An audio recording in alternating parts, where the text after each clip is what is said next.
ఓం శాంతి 3/3/2026 మధురమైన పిల్లలు, మీరు రూప్ బసంత్లు, యోగ స్వరూపులు, జ్ఞానస్వరూపులు. మీ నోటి నుండి సదా జ్ఞానరత్నాలే వెలువడాలి. కొత్తవారెవరైనా వచ్చినప్పుడు వారికి తండ్రి పరిచయాన్ని ఇవ్వండి. ప్రశ్న: మీ అవస్థను ఏకరసంగా తయారు చేసుకోవడానికి సాధనమేమిటి? జవాబు: సాంగత్యాన్ని సంభాళించుకున్నట్లయితే అవస్థ ఏకరసంగా అవుతూ ఉంటుంది. సదా మంచి సర్వీసబుల్ విద్యార్థుల సాంగత్యం చేయాలి. ఒకవేళ ఎవరైనా జ్ఞానం మరియు యోగం గురించి కాకుండా తప్పుడు మాటలు మాట్లాడుతున్నట్లయితే, నోటి నుండి రత్నాలకు బదులుగా రాళ్లు వెలువడుతున్నట్లయితే, అటువంటి వారి సాంగత్యం విషయంలో సదా జాగ్రత్తగా ఉండాలి. పాట: రాత్రి ప్రయాణికుడా అలసిపోకు. ఓం శాంతి. జ్ఞానం మరియు విజ్ఞానం, వీటిని అల్ఫ్ మరియు బే, భగవంతుడు మరియు రాజ్యాధికార వారసత్వం అంటారు. తండ్రి అల్ఫ్ మరియు బే యొక్క జ్ఞానాన్ని ఇస్తారు. ఢిల్లీలో విజ్ఞాన్ భవన్ ఉంది, కానీ వారెవ్వరికీ దాని అర్థం తెలియదు. దాని అర్థం జ్ఞానం మరియు యోగం అని పిల్లలైన మీకు తెలుసు. యోగంతో మనం పవిత్రంగా అవుతాము. జ్ఞానంతో మన వస్త్రాలు రంగరించబడతాయి. మనం మొత్తం చక్రం అంతటినీ తెలుసుకుంటాము. యోగం యొక్క యాత్ర గురించి కూడా ఈ జ్ఞానం లభిస్తుంది. వారెవ్వరూ యోగం గురించిన జ్ఞానాన్ని ఇవ్వరు. వారైతే స్థూలమైన డ్రిల్ మొదలైనవి నేర్పిస్తారు. ఇది సూక్ష్మమైన మరియు ముఖ్యమైన విషయం. పాట కూడా దీనికి సంబంధించిందే. తండ్రి అంటారు: ఓ పిల్లలు, ఓ మూలవతన ప్రయాణికులారా, పతిత పావనుడైన తండ్రే సర్వుల సద్గతిదాత. వారే అందరికీ ఇంటికి వెళ్లే మార్గాన్ని తెలియజేస్తారు. మనుషులు మీ వద్దకు అర్థం చేసుకునేందుకు వస్తారు. ఎవరి వద్దకు వస్తారు? ప్రజాపిత బ్రహ్మ కుమార కుమారీల వద్దకు వస్తారు. అప్పుడు మీరు వారిని మీరెవరి వద్దకు వచ్చారు అని అడగాలి. మనుషులు సాధు సన్యాసులు మహాత్ముల వద్దకు వెళ్తారు. ఫలానా మహాత్మగారు అని వారికి పేరు కూడా ఉంటుంది. ఇక్కడైతే ప్రజాపిత బ్రహ్మ కుమార కుమారీలు అనే పేరే ఉంటుంది. బీకేలైతే అనేక మంది ఉన్నారు. మీరెవరి వద్దకు వచ్చారు? ప్రజాపిత బ్రహ్మ మీకేమవుతారు అని మీరు వారిని అడగాలి. వారైతే అందరికీ తండ్రి కదా. కొందరేమంటారంటే, మీ మహాత్మగారిని, మీ గురువుగారిని దర్శనం చేసుకుంటాము అని. మీరు వారికి చెప్పండి, మీరు గురువు అని ఎలా అంటారు? ప్రజాపిత బ్రహ్మ కుమారి అన్న పేరు పెట్టడం జరిగిందంటే వారు తండ్రి అయినట్లు కదా. గురువు కాదు. ప్రజాపిత బ్రహ్మ కుమార కుమారీలు అంటేనే వీరికి ఎవరో తండ్రి ఉన్నట్లు. వారు మీకు కూడా తండ్రే. మేము బీకేల తండ్రిని కలుసుకోవాలనుకుంటున్నామని చెప్పండి. ప్రజాపిత అన్న పేరును ఎప్పుడైనా విన్నారా? ఎంతమంది పుత్రులు మరియు పుత్రికలు ఉన్నారు? తండ్రిని కలుసుకున్నప్పుడే వారు అనంతమైన తండ్రి అన్నది అర్థం చేసుకుంటారు. ప్రజాపిత బ్రహ్మకు కూడా తప్పకుండా ఎవరో తండ్రి ఉంటారు. కనుక ఎవరైనా వస్తే వారిని ఎవరి వద్దకొచ్చారు, బోర్డుపై ఏం రాసుంది అని అడగాలి.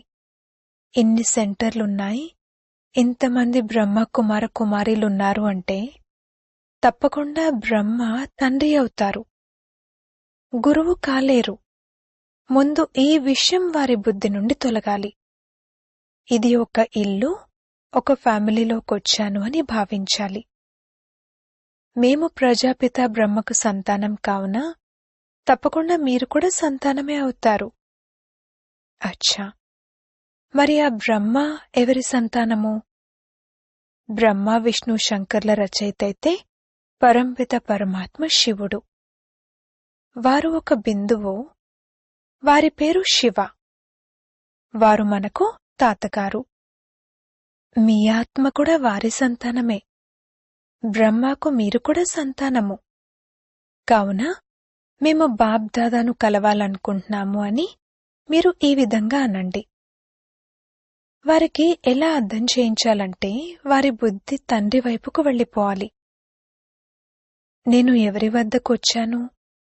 ప్రజాపిత బ్రహ్మ నా తండ్రి, శివబాబా ఆత్మలందరికీ తండ్రి అని వారికి అర్థం కావాలి.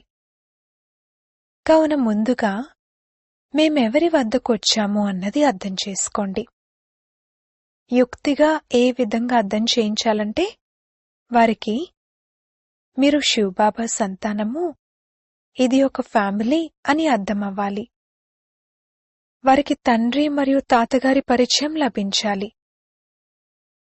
సర్వుల సద్గతిదాత నిరాకార తండ్రి అని, వారు ప్రజాపిత బ్రహ్మ ద్వారా సర్వులకు సద్గతినిస్తారని, అందరూ వారిని పిలుస్తారని మీరు అర్థం చేయించవచ్చు. తండ్రి వద్దకొచ్చి వారి నుండి వారసత్వాన్ని తీసుకుంటున్న పిల్లలు ఎంతమంది ఉన్నారు అనేది మీరు చూస్తున్నారు కదా. ముందు వారికి తండ్రి పరిచయం లభించాలి. అప్పుడు మేం బాప్దాదాను కలుసుకునేందుకు వచ్చామని వారు అర్థం చేసుకుంటారు. మీరిలా చెప్పండి, మేము వారిని బాప్దాదా అని పిలుస్తాము. నాలెడ్జ్ఫుల్ పతితపావనుడు ఆ శివబాబాయే కదా. ఆ తర్వాత అర్థం చేయించాలి, భగవంతుడేమో సర్వుల సద్గతిదాత నిరాకారుడు జ్ఞానసాగరుడు. బ్రహ్మ ద్వారా మనం అనంతమైన వారసత్వాన్ని తీసుకుంటున్నాము. కావున ఈ బ్రహ్మ కుమార కుమారిలో శివబాబా సంతానమేనని, వారే అందరికీ తండ్రి అని మనుషులు అర్థం చేసుకోవాలి. భగవంతుడు ఒక్కరే, వారే ఆది సనాతన దేవీదేవత ధర్మాన్ని స్థాపన చేస్తారు. వారు స్వర్గరచయిత, సర్వులకు తండ్రి కూడా, టీచర్ కూడా, గురువు కూడా. వారు సృష్టి ఆది మధ్యాంతాల రహస్యాన్ని అర్థం చేయిస్తారు, అనగా త్రికాలదర్శులుగా తయారు చేస్తారు. ఎవరైనా అర్థం చేసుకునేందుకు యోగ్యులుగా కనిపిస్తే వారికి ఈ విషయాలు అర్థం చేయించాలి. ముందుగా మీకెంతమంది తండ్రులు అని అడగండి. లౌకిక తండ్రి మరియు పారలౌకిక తండ్రి. తండ్రి అనేవారు సర్వవ్యాపి అవ్వలేరు. లౌకిక తండ్రి నుండి ఆ వారసత్వం లభిస్తుంది, పారలౌకిక తండ్రి నుండి ఈ వారసత్వం లభిస్తుంది. మరి వారిని సర్వవ్యాపి అని ఎలా అనగలరు? ఈ పదాలను నోట్ చేసుకుని ధారణ చేయండి. ఇది తప్పకుండా అర్థం చేయించాల్సి ఉంటుంది. అర్థం చేయించేవారు మీరు. ఇది ఇల్లు. వీరు మనకు గురువు కాదు. వీరందరూ బ్రహ్మ కుమార కుమారీలు అన్నది మీరు చూస్తున్నారు. వారసత్వాన్ని మనకు నిరాకార శివబాబాయే ఇస్తారు. వారే సర్వుల సద్గతిదాత. బ్రహ్మను సర్వుల సద్గతిదాత, పతితపావనుడు, ముక్తిదాత అని అనలేము. ఇది శివబాబా మహిమే. ఎవరొచ్చినా సరే వారికి ఇదే అర్థం చేయించండి, వీరు సర్వుల బాప్దాదా. ఆ తండ్రే స్వర్గరచయిత. ఈ బ్రహ్మ ద్వారా విష్ణుపురిని స్థాపన చేస్తారు. ఈ విధంగా మీరెవరికి అర్థం చేయించినా సరే ఇక వారికి బాబా వద్దకొచ్చే అవసరమే ఉండదు. వారు అలవాటు పడిపోయారు కావున గురువుగారి దర్శనం చేసుకుంటామంటారు. భక్తి మార్గంలో గురువులకు ఎంతో మహిమ చేస్తారు. వేదశాస్త్రాలు, యాత్రలు మొదలైనవన్నీ గురువులే నేర్పిస్తారు. మనుషులు గురువులు కాలేరని మీరు అర్థం చేయించాలి. మనం బ్రహ్మను కూడా గురువు అని అనము. సద్గురు ఒక్కరే. మనుషులెవ్వరూ జ్ఞానసాగరునిగా అవ్వలేరు. వారంతా భక్తి మార్గపు శాస్త్రాలు చదివేవారు. దానిని శాస్త్రాల జ్ఞానం అంటారు. దానినే ఫిలాసఫీ అంటారు. ఇక్కడ మనల్ని జ్ఞానసాగరుడైన తండ్రి చదివిస్తారు. ఇది ఆధ్యాత్మిక జ్ఞానం. జ్ఞానసాగరుడు అని బ్రహ్మ విష్ణు శంకర్లను కూడా అనలేరు అన్నప్పుడు మనుషుల్నెలా అనగలరు? మనుషులు జ్ఞానం యొక్క అథారిటీగా కాలేరు. శాస్త్రాల అథారిటీ అని కూడా పరంపిత పరమాత్మనే అంటారు. పరంపిత పరమాత్మ ఈ బ్రహ్మ ద్వారా అన్ని వేద శాస్త్రాల సారాన్ని అర్థం చేయిస్తారు అన్నట్లు చూపిస్తారు. తండ్రి అంటారు, నా గురించి ఎవరికీ తెలియనే తెలియదు అన్నప్పుడు ఇక వారసత్వం ఎక్కడి నుండి లభిస్తుంది? అనంతమైన వారసత్వం అనంతమైన తండ్రి ద్వారానే లభిస్తుంది. ఇప్పుడు ఈ బాబా ఏం చేస్తున్నారు? ఇవి హోలీ మరియు ధురియా పండుగలు కదా. జ్ఞానం మరియు విజ్ఞానం అని కేవలం 2 పదాలే ఉన్నాయి. మన్మనాభవ జ్ఞానాన్ని కూడా ఇస్తారు. నన్ను స్మృతి చేసినట్లయితే మీ వికర్మలు వినాశనమవుతాయి. కావున ఈ జ్ఞానం మరియు విజ్ఞానం హోలీ మరియు ధురియా వంటివి. మనుషులలో జ్ఞానం లేని కారణంగా వారు ఒకరి ముఖంపై ఒకరు ధూళి వేసుకుంటారు. వాస్తవానికి అలానే ఉన్నారు. గతి సద్గతులెవ్వరికీ లభించవు. ముఖంపై ధూళినే వేసుకుంటారు. జ్ఞానం యొక్క 3వ నేత్రం ఎవ్వరికీ లేదు. కల్పిత కథలు వింటూ వచ్చారు. దానిని అంధవిశ్వాసం అంటారు. ఇప్పుడు ఆత్మలైన మీకు జ్ఞానం యొక్క 3వ నేత్రం లభించింది. పిల్లలైన మీరు తండ్రి నుండి వారసత్వాన్ని ప్రాప్తి చేసుకునేందుకు ఇతరులకు సలహానివ్వాలి. అప్పుడు వారికి తెలుస్తుంది, వీరు బ్రహ్మ ద్వారా వారసత్వాన్ని తీసుకుంటున్నారు, అది ఇంకెవ్వరి నుండి లభించదు అని. అన్ని సెంటర్లపైన ప్రజాపిత బ్రహ్మ కుమార కుమారీలు అన్న పేరు రాయబడి ఉంది. ఒకవేళ గీతా పాఠశాల అని రాసినట్లయితే అది సామాన్యమైన విషయం అయిపోతుంది. ఇప్పుడు మీరు కూడా బీకే అని రాసినట్లయితేనే తండ్రి పరిచయాన్ని ఇవ్వగలరు. మనుషులు బీకే అన్న పేరు విని భయపడిపోతారు. అందుకే గీతా పాఠశాల అన్న పేరు రాస్తారు. కాని ఇందులో భయపడే విషయమేమీ లేదు. మీరు ఇలా చెప్పండి, ఇది ఇల్లు. మీరు ఎవరింటికొచ్చారో తెలుసా? వీరందరి తండ్రి ప్రజాపిత బ్రహ్మ. భారతవాసులు ప్రజాపిత బ్రహ్మను నమ్ముతారు. క్రిస్టియన్లు కూడా ఒకప్పుడు ఆదిదేవ్ ఉండి వెళ్లారని, ఈ మనుష్య వంశావళి వారిదేనని భావిస్తారు.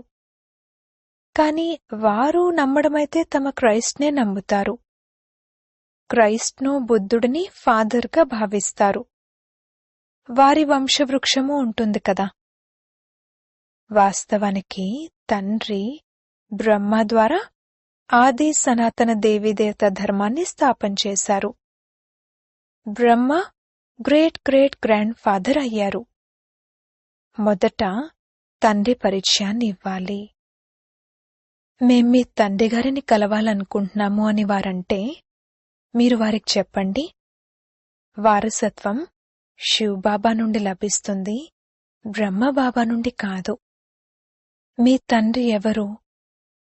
గీతా భగవానుడెవరు? ఆది సనాతన దేవీదేవత ధర్మాన్ని ఎవరు స్థాపన చేశారు? తండ్రి అన్న మాట వినగానే ఈ బ్రహ్మ కుమార కుమారీలంతా శివబాబా సంతానం అని అర్థం చేసుకుంటారు. గతి మరియు సద్గతుల వారసత్వం శివుడి నుండి బ్రహ్మ ద్వారా లభిస్తుంది. వారి సమయంలో మనకు జీవన్ముక్తినిస్తున్నారు. మిగిలిన వారంతా ముక్తిలోకి వెళ్ళిపోతారు. ఈ జ్ఞానం పిల్లలైన మీ బుద్ధిలో ఉండాలి. ఎవరొచ్చినా సరే వారికి అర్థం చేయించండి. మీరు ఎవరిని కలవాలనుకుంటున్నారు?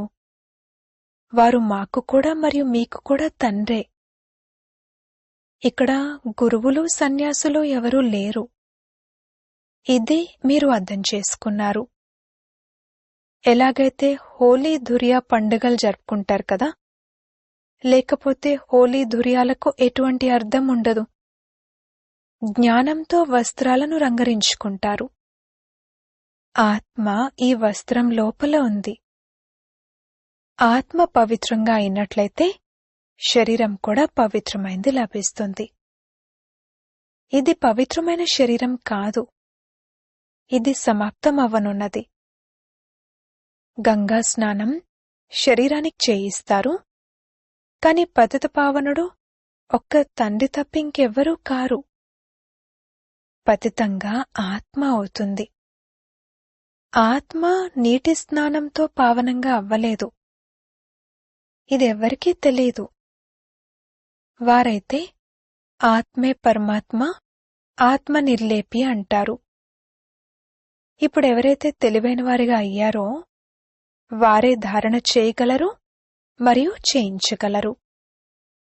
ఏ పిల్లల నోటి ద్వారా సదా రత్నాలే వెలువడతాయో వారిని రూప్ బసంత్ అంటారు, అనగా యోగస్వరూపులు, జ్ఞానస్వరూపులు. జ్ఞానం విజ్ఞానం తప్ప పరస్పరంలో ఏది ఇచ్చిపుచ్చుకున్నా సరే వారు రాళ్లు విసురుకుంటున్నట్లే. సర్వీస్కు బదులుగా డిస్సర్వీస్ చేస్తారు. 63 జన్మలు ఒకరిపై ఒకరు రాళ్లు విసురుకుంటూ వచ్చారు. ఇప్పుడు తండ్రి అంటారు, మీరు జ్ఞానం విజ్ఞానం యొక్క విషయాలను మాట్లాడి వారి మనసును సంతోషపెట్టాలి. వ్యర్థమైన పరచింతన విషయాలను వినకూడదు. ఇది జ్ఞానం కదా. మొత్తం ప్రపంచమంతా ఒకరిపై ఒకరు రాళ్లు విసురుకుంటున్నారు. పిల్లలైన మీరైతే రూప్ బసంతులు. మీరు జ్ఞానం విజ్ఞానం తప్ప ఇంకేదీ వినకూడదు, వినిపించకూడదు. ఎవరైతే తప్పుడు మాటలు మాట్లాడతారో వారి సాంగత్యం చెడ్డది. ఎవరైతే చాలా సేవ చేసేవారుంటారో వారి సాంగత్యం తీరానికి చేరుస్తుంది. కొంతమంది బ్రాహ్మణులు రూప్ బసంతులుగా ఉన్నారు, అనగా యోగస్వరూపులు, జ్ఞానస్వరూపులుగా ఉన్నారు. కొంతమంది బ్రాహ్మణులై ఉండి తప్పుడు మాటలు మాట్లాడుతూ ఉంటారు. అటువంటి వారి సాంగత్యం చేయకూడదు. వారు మరింత నష్టపరుస్తారు. బాబా పదే పదే సావధానపరుస్తూ ఉంటారు. పరస్పరం ఎప్పుడూ తప్పుడు మాటలు మాట్లాడుకోకండి, లేదంటే స్వయం కూడా సర్వనాశనమవుతారు, ఇతరులను కూడా సర్వనాశనం చేస్తారు. అప్పుడిక పదభ్రష్టులైపోతారు. బాబా ఎంత సహజంగా వినిపిస్తారు. బాబా, మేం వెళ్ళి అనేకులకు ఈ జ్ఞానాన్ని ఇస్తామని చెప్పేటువంటి అభిరుచి ఉండాలి. అటువంటి వారే తండ్రికి సత్యమైన పిల్లలు. సర్వీసబుల్ పిల్లలను తండ్రి కూడా మహిమ చేస్తారు.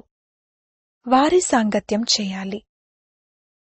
మంచి విద్యార్థుల సాంగత్యంలో ఎవరున్నారు మరియు ఎవరి సాంగత్యంలో ఉండాలి అనేది బాబాను అడిగినట్లయితే చెప్పగలరు. బాబా హృదయాన్ని ఎవరు అధిరోహించారని అడిగినట్లయితే వారు వెంటనే చెప్తారు. సేవ చేసేవారి పట్ల బాబాకు కూడా గౌరవం ఉంటుంది. కొంతమందైతే సేవ కూడా చేయలేరు. ఇలా చాలా మందికి చెడు సాంగత్యం లభించడంతో అవస్థ కింద మీద అయిపోతుంది. అయితే కొంతమంది స్థూల సేవలో బాగున్నారు. వారు కూడా మంచి వారసత్వాన్ని పొందుతారు. అల్ఫ్ మరియు బే అనగా బాబాను మరియు రాజ్యాధికార వారసత్వాన్ని అర్థం చేసుకోవడమైతే చాలా సహజం. ఎవరికైనా సరే కేవలం తండ్రిని మరియు వారసత్వాన్ని స్మృతి చేయమని చెప్పండి. కేవలం 2 పదాలున్నాయి, అల్ఫ్ మరియు బే. ఇది పూర్తిగా సహజం. ఎవరొచ్చినా సరే వారికి కేవలం ఇదే చెప్పండి, నన్నొక్కరినే స్మృతి చేయండి అన్నది బాబా ఆజ్ఞ, అంతే. అన్నింటికన్నా గొప్ప మర్యాద ఇదే. తండ్రి అంటారు, నన్ను స్మృతి చేసినట్లయితే మీకు స్వర్గ వారసత్వం లభిస్తుంది. ప్రతి సెంటర్లోనూ ఈ విధంగా నంబర్వారుగా ఉన్నారు. కొంతమంది వివరంగా అర్థం చేయించగలరు. ఒకవేళ అర్థం చేయించలేకపోతే కేవలం ఈ విషయాన్ని చెప్పండి. కల్పకృతం కూడా తండ్రి చెప్పారు, నన్నొక్కరినే స్మృతి చేయండి, ఇంకే దేహదారులు, దేవతలు మొదలైన వారిని కూడా స్మృతి చేయకండి అని. ఇకపోతే వ్యర్థమైన పరిచింతన విషయాలను, ఫలానా వారిలా అంటారు, ఇది చేస్తారు అన్న విషయాలను ఇవేవీ మాట్లాడుకోకండి. ఈ బాబా మీ చేత హోలీ మరియు ధుర్యాలను ఆడించారు. ఇకపోతే రంగులు మొదలైనవి వేసుకోవడమైతే ఆసురీ మనుషుల పని. ఎవరైనా ఇతరుల నిందను వినిపిస్తే వినకూడదు. బాబా ఎంత మంచి విషయాలు వినిపిస్తారు. మన్మనా భవ, మధ్యాజీ భవ. ఎవరొచ్చినా సరే వారికిదే అర్థం చేయించండి. శివ్ బాబా అందరికీ తండ్రి, నన్ను స్మృతి చేసినట్లయితే స్వర్గవారసత్వం లభిస్తుందని వారు చెప్తున్నారు. గీతా భగవానుడు కూడా వారే. మృత్యు ఎదురుగా నిలబడి ఉంది. కావున పిల్లలైన మీ పని సేవ చేయడం, తండ్రి స్మృతిని ఇప్పించడం. ఇది మహామంత్రం. దీనితో రాజధాని యొక్క తిలకం లభిస్తుంది. ఎంత సహజమైన విషయం. తండ్రిని స్మృతి చేయండి మరియు చేయించండి. అప్పుడు నావ తీరానికి చేరిపోతుంది. అచ్చా, మధురాతి మధురమైన సిక్కిలదే పిల్లలకు మాతా పితా బాప్ దాదాల ప్రియ స్మృతులు మరియు గుడ్ మార్నింగ్. ఆత్మిక పిల్లలకు ఆత్మిక తండ్రి నమస్తే. ధారణ కొరకు ముఖ్య సారము. మొదటి పాయింట్, తెలివైన వారిగా అయ్యి అందరికీ తండ్రి పరిచయాన్ని ఇవ్వాలి. ఎప్పుడూ నోటి ద్వారా రాళ్లు విసిరి డిసర్వీస్ చేయకూడదు.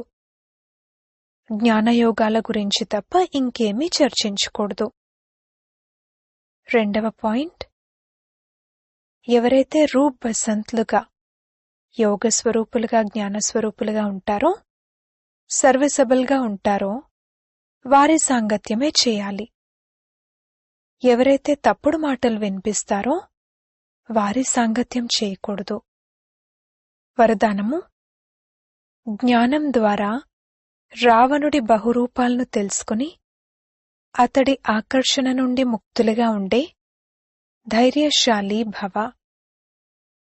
ఏ పిల్లలైతే జ్ఞానం ద్వారా రావణుడి బహురూపాలను బాగా తెలుసుకున్నారో వారి ఎదురుగా అతడు దగ్గరకు కూడా రాలేడు. బంగారు రూపాన్ని ధరించినా, వజ్రతుల్యమైన రూపాన్ని ధరించినా కాని అతడి ఆకర్షణలోకి రారు. అటువంటి సత్యమైన సీతలుగా అయ్యి గీతలోపలుండే లక్ష్యం పెట్టుకుని ధైర్యశాలులుగా కండి. అప్పుడు ఈ రావణుడి యొక్క పెద్ద సైన్యం దాడి చేసేందుకు బదులుగా మీకు సహయోగిగా అవుతుంది. ప్రకృతి యొక్క పంచతత్వాలు మరియు పంచవికారాలు ట్రాన్స్ఫర్ అయ్యి మీ సేవ కొరకు అక్కడికొస్తాయి. స్లోగన్, సేవలలో సఫలతను ప్రాప్తి చేసుకోవాలంటే నిర్మాణ చిత్తం యొక్క విశేషతను ధారణ చేయండి. అవ్యక్త సూచనలు. నిశ్చయం అనే పునాదిని దృఢంగా చేసుకుని సదా నిర్భయులుగా మరియు నిశ్చింతగా ఉండండి. విజయులుగా అయ్యేందుకు పునాది నిశ్చయం. పునాది ఒకవేళ పక్కాగా ఉన్నట్లయితే భవనం కదల్లేదు, నిశ్చింతగా ఉంటారు. ఒకవేళ పునాది కచ్చాగా ఉన్నట్లయితే కొద్దిపాటి తుఫానొచ్చినా కాని, కొద్దిగా భూమి కంపించినా కాని మా భవనం కూలిపోదు కదా, లేక పగుళ్లేమీ రావు కదా అని భయమేస్తుంది. కాని నిశ్చయం అనే పునాది పక్కాగా ఉన్నట్లయితే నిర్భయులుగా మరియు నిశ్చింతగా ఉంటారు. ఓం శాంతి.